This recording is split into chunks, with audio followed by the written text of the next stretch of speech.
Hello everyone, welcome back to another video of Gaming Basics.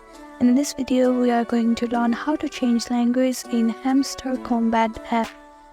So to launch the Hamster Kombat app, we have to first open Telegram, and only through Telegram we can use Hamster Kombat on our iPhone.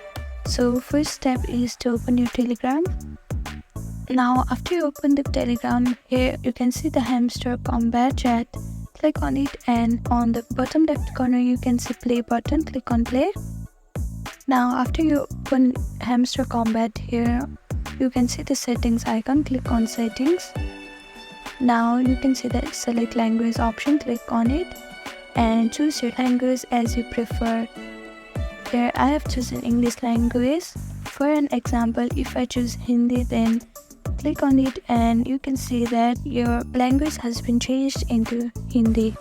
So this is it for today's video. I hope this video was helpful to you. Please do like, share and subscribe to our channel, and don't forget to comment down below if you have any queries. Thank you.